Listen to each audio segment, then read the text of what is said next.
Imaginez-vous debout devant un vaste champ ouvert à l'aube, avec l'horizon s'étendant infiniment devant vous, peint de teintes d'or et d'ambre. Ce champ représente la toile de votre vie, vaste et inexplorée, attendant que vous semiez les graines de vos rêves et aspirations. Au fur et à mesure que les premiers rayons du soleil embrassent la terre, apportant chaleur et lumière, c'est un rappel des possibilités infinies qui s'offrent à vous. Vous tenez dans vos mains une poignée de graines, chacune symbolisant vos espoirs, vos objectifs et le potentiel latent en vous. Tout comme le fermier a confiance dans l'invisible, croyant que chaque graine prendra racine et prospérera, vous êtes également appelés à avoir confiance en la promesse d'un avenir rempli de croissance et de prospérité. Aujourd'hui, explorons l'essence de Jérémie 29, verset 11, où il est déclaré « Car je connais les projets que j'ai formés sur vous, dit l'Éternel, projets de paix et non de malheur, afin de vous donner un avenir et de l'espérance. » Je vais également diriger une prière puissante avec vous au nom redoutable de Jésus. Alors, restez avec nous jusqu'à la fin de la vidéo et soyez ouverts pour accueillir ces bénédictions dans vos cœurs. Ce passage affirme l'engagement inébranlable de Dieu envers notre bien-être. Lorsque nous sommes confrontés à des défis, il est facile d'oublier ce fait. Mais rappelez-vous, le soleil ne se couche jamais, même lorsque les nuages bloquent sa lumière. La promesse de Dieu reste inchangée, quelles que soient nos circonstances. Mais que signifie réellement maintenir cette promesse? Cela implique de réaliser que nous ne sommes pas ici pour rester dans notre exil ou nos difficultés actuelles. Comme les Israélites, nous sommes appelés à voir au-delà des difficultés que nous affrontons aujourd'hui et à envisager un avenir où tout sera rétabli. Dieu veut nous donner de l'espoir et un avenir, une période de prospérité qui découle souvent de nos épreuves. Pour les chrétiens, la pierre angulaire est la foi en le Seigneur. Cela signifie faire confiance au plan de Dieu malgré notre perspective imparfaite. Tout comme un jardinier prend soin d'une graine, nous devons également prendre soin de notre foi, l'arroser de prière et la nourrir de la parole de Dieu. N'oubliez pas que nos peurs et nos doutes ne disparaîtront pas instantanément. Cependant, cela suggère que malgré l'incertitude, nous avons une source d'espoir inébranlable. Il n'est pas toujours facile de maintenir cette promesse. Parfois, il semble que le soleil ne brille pas et que notre foi est fragile. Que devons-nous faire alors? Eh bien, en tant que communauté de chrétiens, l'Église remplit cette fonction. Nous ne sommes pas censés parcourir ce chemin seul.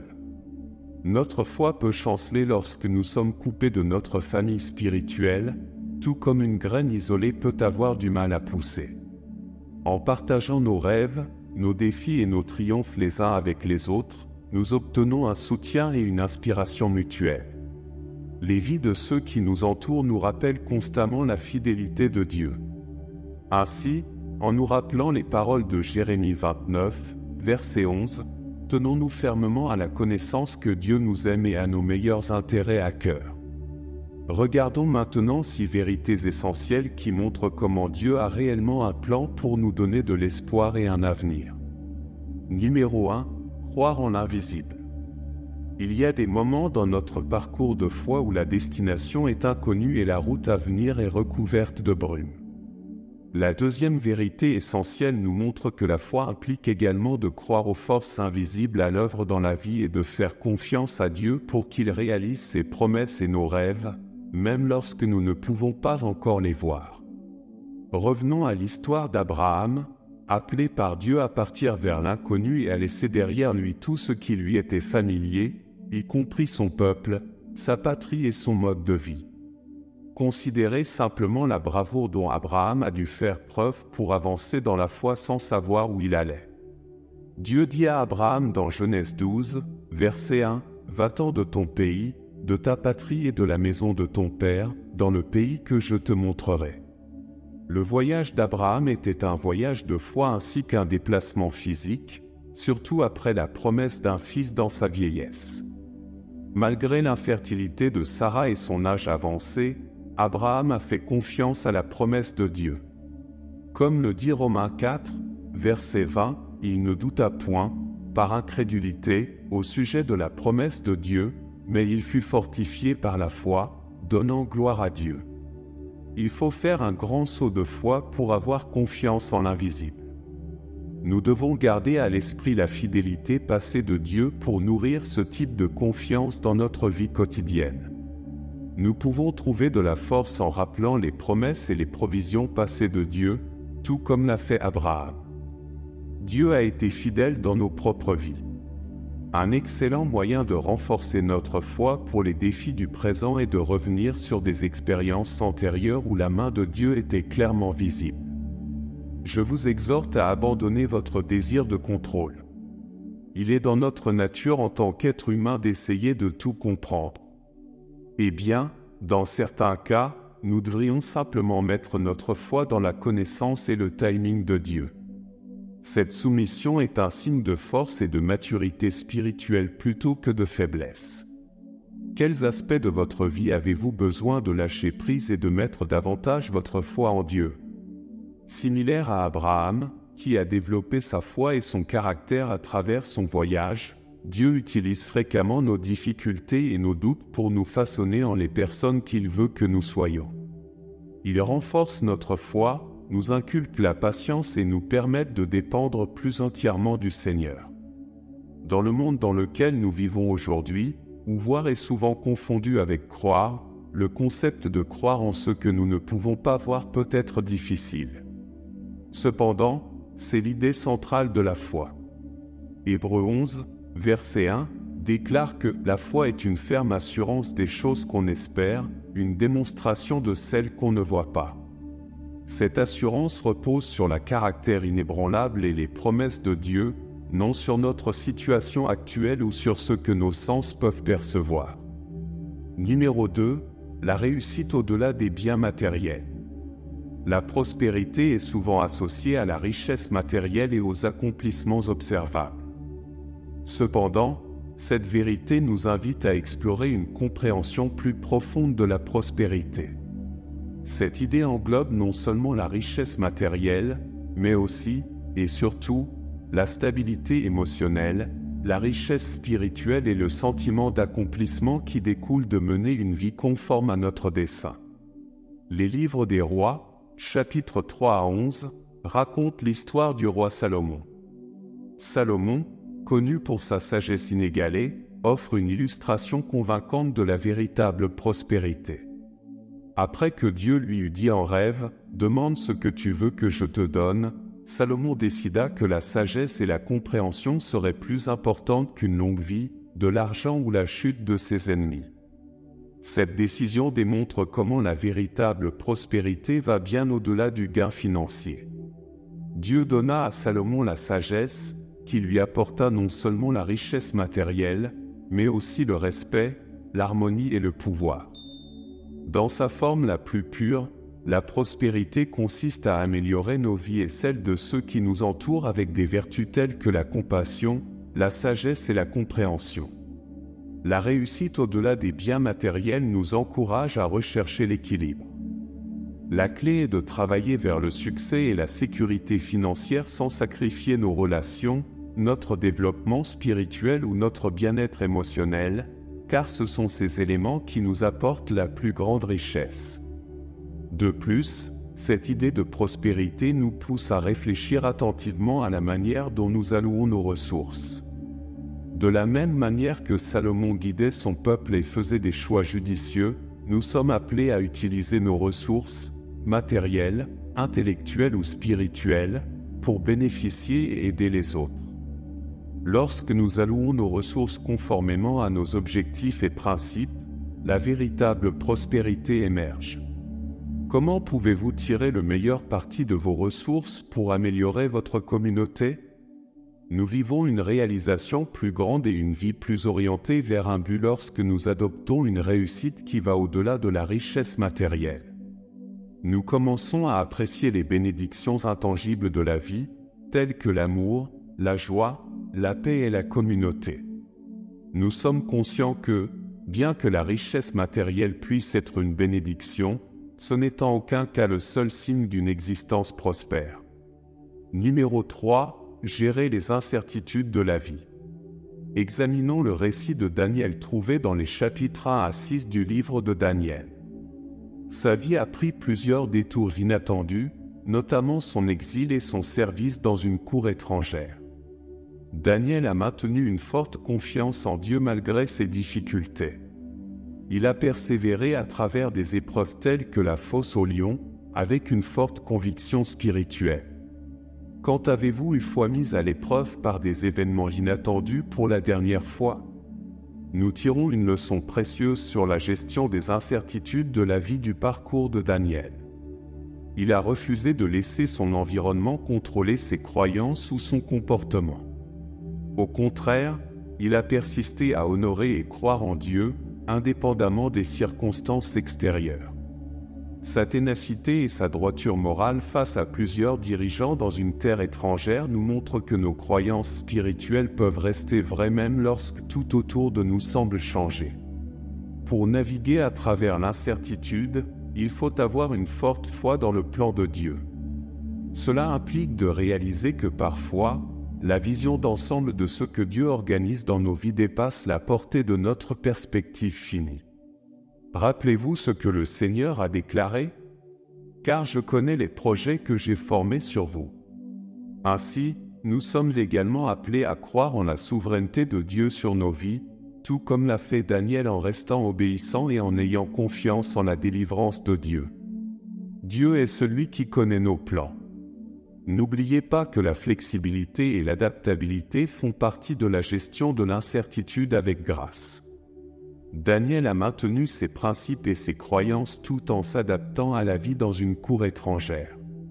Cela peut impliquer de maintenir notre engagement envers nos valeurs fondamentales et nos croyances tout en restant réceptifs aux changements et aux nouvelles opportunités dans nos vies. Chercher la sagesse et la direction dans la parole de Dieu et la prière est également crucial. Daniel priait constamment, demandant à Dieu la sagesse dans chaque circonstance.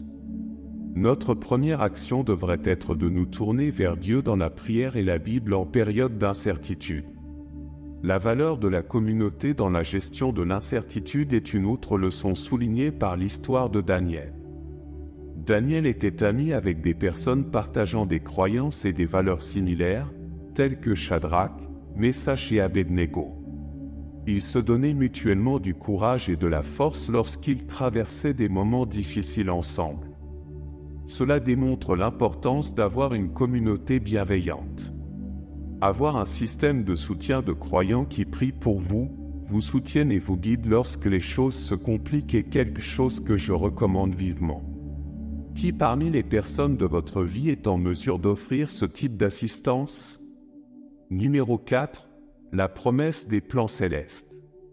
Avez-vous déjà réfléchi à votre vie et été émerveillé par la manière dont chaque expérience, chaque détour, semble vous avoir conduit à ce point?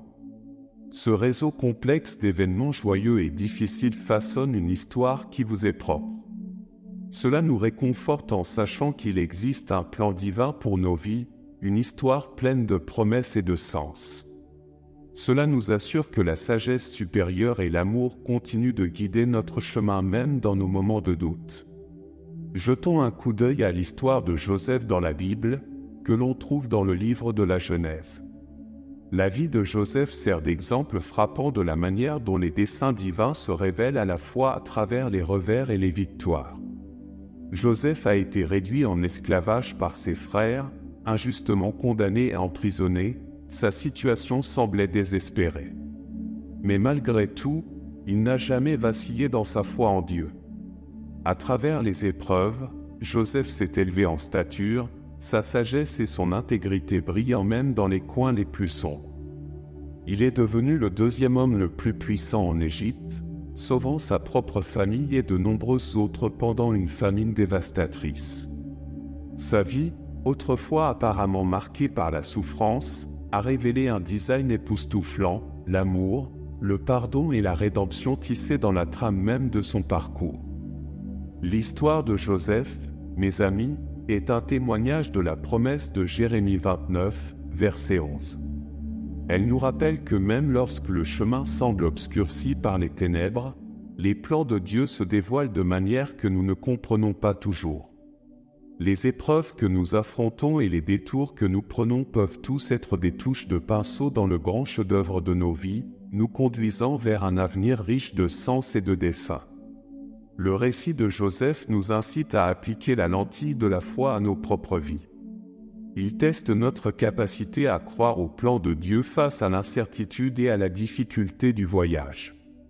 Combien de fois avons-nous, comme Joseph, été réduits en larmes et incapables de voir le tableau plus large? Cependant, c'est souvent pendant ces mêmes moments d'incertitude et de difficulté que les desseins de Dieu sont les plus actifs. Cela ne signifie pas que le chemin sera toujours évident ou que le voyage sera facile. En réalité, c'est souvent pendant nos épreuves que nous connaissons la plus grande croissance, acquérant de la force, de la foi et une compréhension plus claire de l'amour de Dieu et de son plan pour notre vie. Vous vous demandez peut-être maintenant, qu'est-ce que cela signifie réellement d'avoir foi en ce plan divin? Cela signifie accepter que tandis que la connaissance humaine est finie, la sagesse divine est illimitée.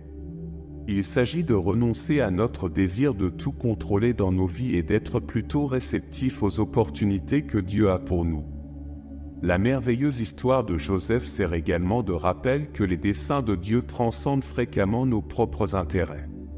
Le parcours de Joseph ne visait pas seulement à devenir puissant, il s'agissait de protéger son pays et de se mettre en position d'aider un grand nombre de personnes.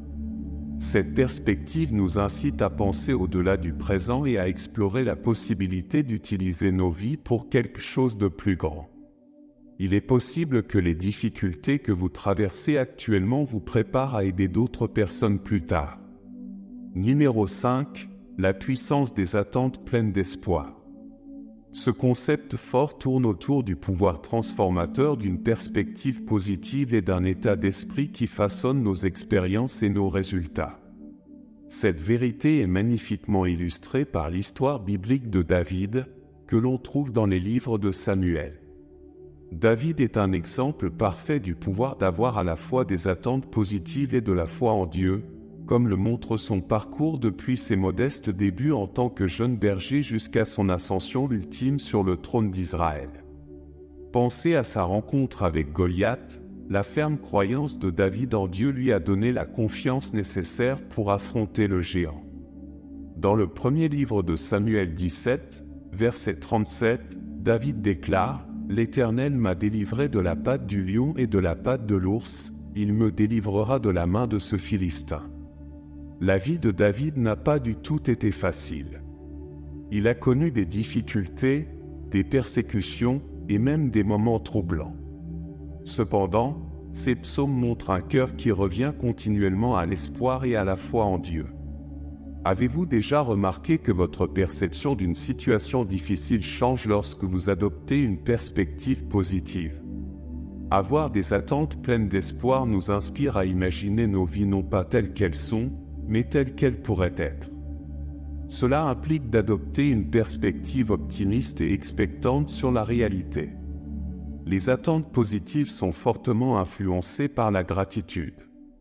En exprimant de la gratitude pour ce que nous avons actuellement, la santé, la famille, les amis, même les épreuves qui nous enseignent des leçons importantes, nous ouvrons nos cœurs aux bénédictions futures.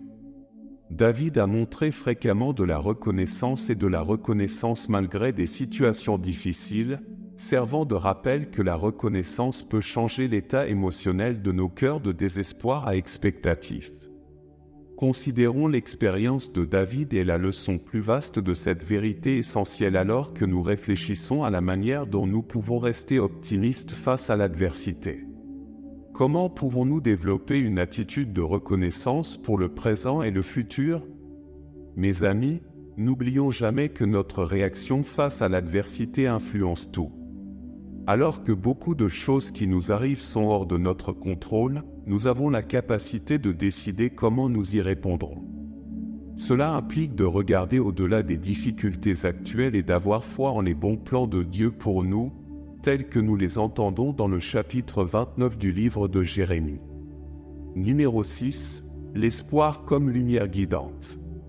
L'espoir comme phare de direction. Nous sommes souvent confrontés à des périodes de ténèbres ou d'incertitude. Mais gardez à l'esprit que l'espoir qui nous guide se révèle dans ces moments les plus sombres. C'est alors que l'espoir devient le phare qui nous donne une direction et nous procure de la force. Prenons, par exemple, l'histoire de Ruth, pleine de pertes, de loyauté et d'optimisme. Ruth, la femme moabite, a connu un grand chagrin et une grande incertitude. Suite à la mort du mari de Ruth, elle a choisi d'aller à Bethléem avec Naomi, sa belle-mère. Imaginez le courage et l'espoir qu'il a fallu pour prendre cette décision difficile. Les paroles de Ruth à Naomi au livre de Ruth 1, verset 16, étaient « Où tu iras, j'irai, et où tu séjourneras, je séjournerai ». Ruth, malgré la douleur de la perte et son propre chagrin, a conservé une perspective pleine d'espoir qui l'a conduite vers un avenir inconnu. Lorsque vous êtes confronté à un avenir incertain, vous est-il déjà arrivé de devoir avancer avec espoir? L'histoire de Ruth est un bon exemple de ce que fait l'espoir pour guider nos vies. Il s'agit de choisir de vivre selon notre foi et nos valeurs, même si cela peut être difficile ou potentiellement risqué. Comme nous pouvons le voir, l'espoir est un concept profondément lié aux relations. La loyauté de Ruth envers sa belle-mère était entrelacée avec sa confiance en Dieu. Il en va de même pour nos espoirs.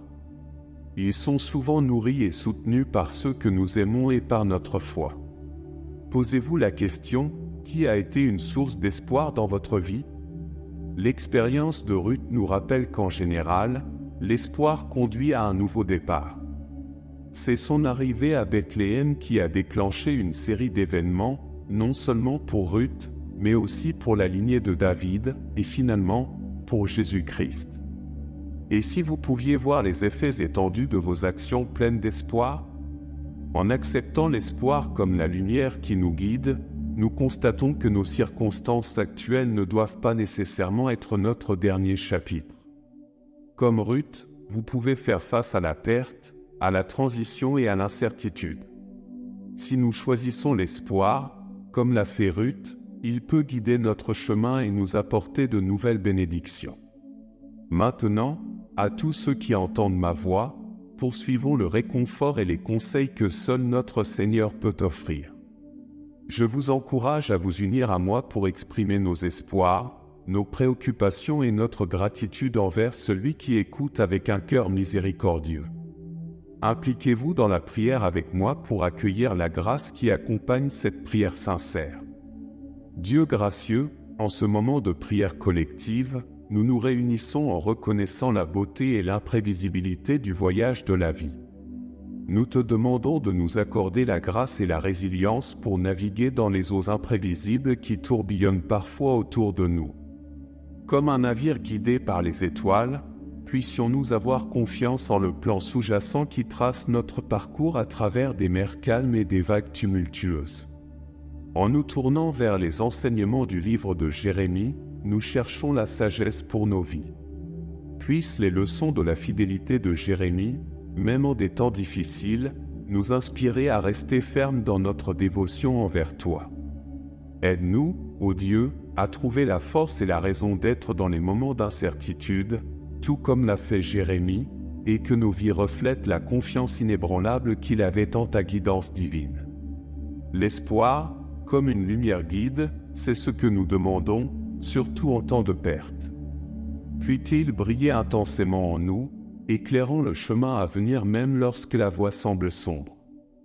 Au milieu des défis, que l'espoir soit la boussole qui dirige nos pas et nous encourage à avancer avec courage et optimisme. Accorde-nous la compréhension, cher Seigneur, que la croissance personnelle est alignée sur l'intention divine. Que nos vies soient le reflet de l'équilibre, de l'accomplissement et d'une évolution spirituelle continue. Alors que nous nous efforçons de grandir, guide-nous dans la cultivation de vertus qui reflètent ta caractéristique, l'amour, la bonté et la compassion. Harmonise nos mentalités avec l'abondance et les opportunités que l'univers a à offrir. Ne permettons pas d'être limités par nos propres perceptions, mais soyons ouverts aux vastes possibilités qui existent dans ton plan divin pour nous. Puissent nos cœurs être réceptifs aux bénédictions abondantes qui découlent de ta main. Dans les moments de gratitude, que nous fassions une pause et réfléchissions aux choses que nous avons aujourd'hui et aux bénédictions qui sont en chemin. Imprègne-nous d'un esprit de reconnaissance, reconnaissant que chaque don bon et parfait vient de toi. Puisse notre gratitude être une mélodie qui s'élève vers toi, une douce offrande de cœur reconnaissant. Alors que nous cheminons à travers les méandres invisibles de la vie, nous demandons la foi pour croire, même lorsque le chemin n'est pas clairement visible. Renforce notre confiance en ta providence, et que nos pas soient guidés par l'assurance que tu es avec nous, travaillant toutes choses ensemble pour notre bien. Dans l'unité, nous plaçons nos espoirs, rêves et incertitudes entre tes mains, sachant que tu es notre Dieu aimant et guide. Amen.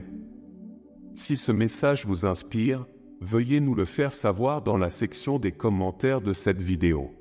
De plus, vous pouvez témoigner de votre soutien en aimant la vidéo et en cliquant sur le bouton d'abonnement. Merci de faire partie de notre voyage et nous attendons avec impatience vos messages. Que Dieu vous bénisse et continuez d'avancer avec foi.